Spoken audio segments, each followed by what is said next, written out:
Follow Me Canine Training. This is Peter. Peter is almost 5 months old, not quite. He is a collie puppy. So what I'm going to do is I'm going to show you how I work on thresholds. I don't do thresholds with puppies until they are at least potty trained. Okay, so they have to have some bladder control. I don't think it's fair to a little tiny puppy that has to go potty really bad to ask them to wait at the door. That's not fair. So once they're potty trained and they have some bladder control, that's when I start doing thresholds with them. So the first thing I do is it's not about the verbal command. It's not about a sit.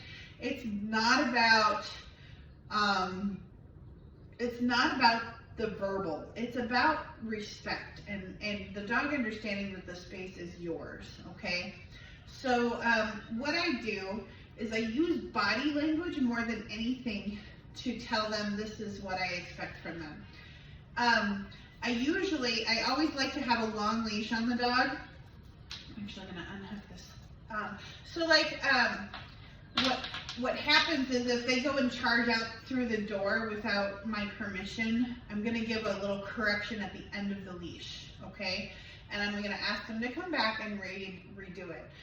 So not a big deal, but I'm just going to let the leash pop when they get to the end of it, and then I'm going to ask them to come back, okay?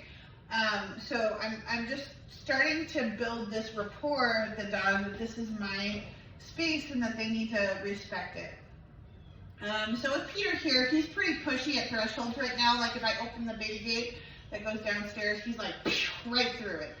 I have started working on a wait command briefly, and I can show you how I teach that as well. It's kind of the same, I do it the same way I teach thresholds. All right, Peter, let's go. So I do this.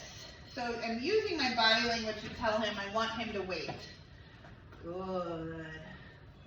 Yes, come. Good boy. Okay. So, and again, on the way back in. Good. Good. Good. Yes.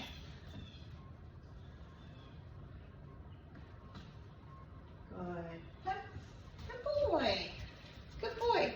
So it's not about obedience, it's about respect. So I wait for a soft eye contact and a respect of the space. So if he's pushing, if he's like trying to barge through that space, I'm not going to allow him through the door. I'm just going to block it. Come on, Peter, let's go. So like that. And I'm just going to use my body language to tell him I want him. And if I need to back him up, I'm just going to walk into his space a little bit. So using spatial pressure, if you imagine there's a personal bubble around everything, or every person or dog, okay?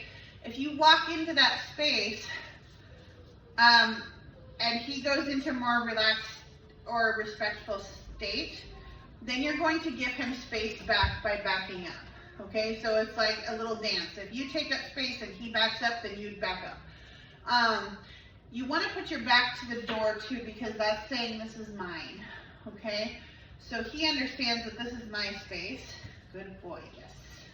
And he's being very respectful and patient right now.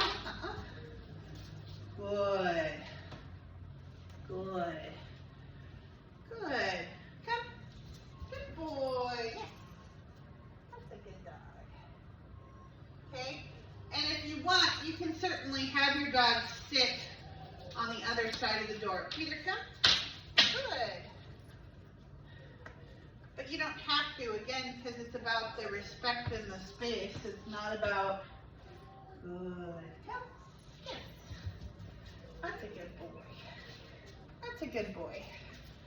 Peter, let's go. Good boy. Yes. Good.